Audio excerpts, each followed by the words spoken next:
Hiya folks, and welcome to DJ Living's Fantasy Premier League.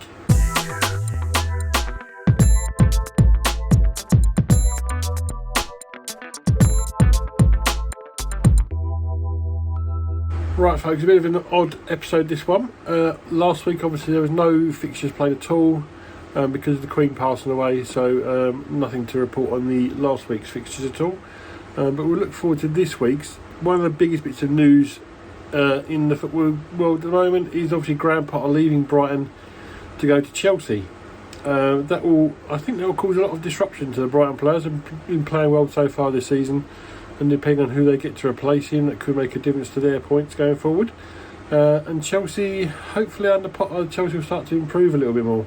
Right, after them first 6 weeks as well, I've got to mention that both Newcastle and Everton have managed 4 draws out of their games so far, and none of them have been that high scoring.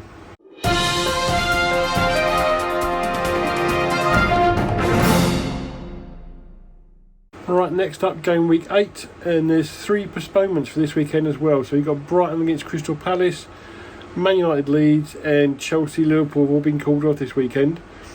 So the games we're going through: Aston Villa against Southampton, both mediocre teams at the moment. Villa have not scoring many goals, but not conceding too many either, so they should be a tough game for Southampton. Forest Fulham. Forest are doing in the bottom 3. I think they're second from bottom at the moment. Well, Fulham are doing not too bad, so I expect Fulham to probably get a win in that one. Wolves Man City. Wolves have not been as good as past seasons, and obviously Man City are on fire at the moment, but will that week and a half break cause them an issue at all? Everton West Ham, 2 of the bottom 4 or 5 teams as well, both not scoring many goals at all. Newcastle Bournemouth not doing too bad at the moment, but Newcastle I think will be too strong for them in this game. Then we've got Spurs Leicester. Obviously Leicester only 1 point so far this season, very very poor. And Spurs have looked good. They're unbeaten still, and I think that run will continue in this fixture. Brentford are at home to Arsenal. This could be a tricky test for Arsenal. Obviously the Man United game was the last one out, which they lost, and Brentford have been playing really well this year. They've got a good striker in even Tony, and they're pretty solid at the back as well, so that could be a tough test, but I think Arsenal will have too much for them. And that's it. Only 7 fixtures this weekend. Right, so obviously the players to watch last time didn't happen, but I'm going to go through this week's 4. I'll stick with the same 2 at the back, Pope and Trippier. Bournemouth have only scored 5 goals so far in their 6 games, 3 of which came in their last performance as well. So they're very, very low scoring team, Bournemouth, and Newcastle got quite a good record at the moment so far, not conceded too many goals.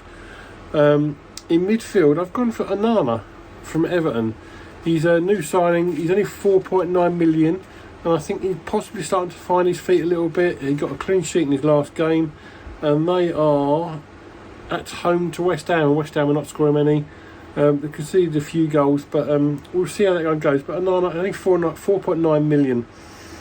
Then up front, I've got Mitrovic for Fulham. He scored a few goals. He's scored 6 goals so far. Second top scorer in the league, behind Haaland, and they're up against Forest, and Forest have conceded 14. I think there's only 2 teams that have conceded more than that at the moment, so they're my 4 to watch. Pope and Trippier from Newcastle, Onana from Everton, and Mitrovic from Fulham. Alright folks, that's this week gone. Obviously the sad passing of Her Majesty has interrupted this week's fixtures, so they'll be coming back again in full force I'm sure next week. Obviously this is going to cause a bit of an issue now because there's going to be backlog fixtures. There's probably going to be double games in some weeks as well, which we'll obviously cover when that gets further along. But the fixtures are piling up, especially for a few of the bigger teams like Liverpool and Manchester United, who are not playing this weekend either. So folks, join us next week for the roundup of those 7 games played at the weekend, and hopefully a full round of fixtures next weekend, and we'll look forward to 4 more players to watch as well. So take care guys, and see you next week.